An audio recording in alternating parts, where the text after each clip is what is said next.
everyone, this is Isabel. I'm at Submarine Networks World 2023 in Singapore. And today I'm joined by Ubaid Younus from Meta. Ubaid, welcome to my HOTShot. Thank you very much. Thank you very much for inviting on your booth. It's a fantastic conference, and I think there's one more day to go, and I see a lot of familiar faces and new faces. It's fantastic to be here. So, by the way, a great keynote this morning. And during the keynote, you talked about a lot of the challenges in the industry. What do you think is the biggest challenge at the moment? I would say there are a couple of challenges that the industry is facing.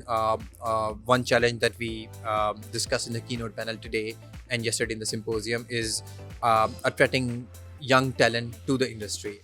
We need more young engineers, more young project managers coming into the industry so that they can relook the problems from a different lens and provide some innovative out of the box solutions. So I think I would rate it as number one challenge the industry should look to kind of solve.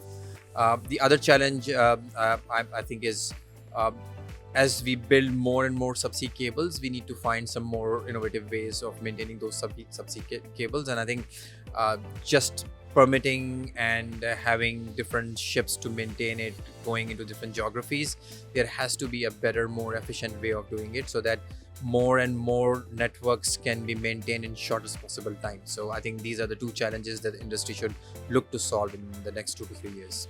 So you don't know, but you made me a very happy woman because I'm a leader, or I try to inspire the industry to get more young people on board. So you made me very happy when you mentioned that challenge. But without the challenge that we have, how should we tackle those challenges that you talked about? So on the human resource side, I think first of all we need to come out and tell the young graduates that this industry exists. Number one, because not many people know what this industry does and how important the subsea networks are. And yesterday we had the whole day symposium about it, and we just connected with the academics and the students and all. But I think we should continue to do that. Number two, we need to also market our industry better because it's an industry that provides long-term careers. It's generally industry that provides new challenges, so it kind of gives you the satisfaction of working on some of the interesting engineering challenges. It also pays well because it's an industry that there are very few people are in this industry, so generally it pays well. And on top of it, there is a new element that I think the new generation cares about, that there's a larger than life mission to this industry. So we are the only industry that currently has 1.2 million kilometers of an asset that lies on the seabed. There is no other asset in the world that does that. So it's a huge opportunity to collect more data that is relevant to climate change and ocean temperatures and other things. So there's a lot more possibilities in that direction for building more smart cables that can generate some more data for researchers. And I think that provides a mission fulfillment for the new generation, which I think the millennials care a lot more than our generation did when we're choosing the careers. I love it. You don't know how happy you're making me at the moment. And did you know, as you said, it's 1.2 million kilometers of cable, and you can go around the world 33 times if you put them one at the end of each other. So it's pretty amazing. Yeah, absolutely. And I think it's an opportunity because we will be laying these cables and on the same corridors, more and more cables moving forward because the demand is robust.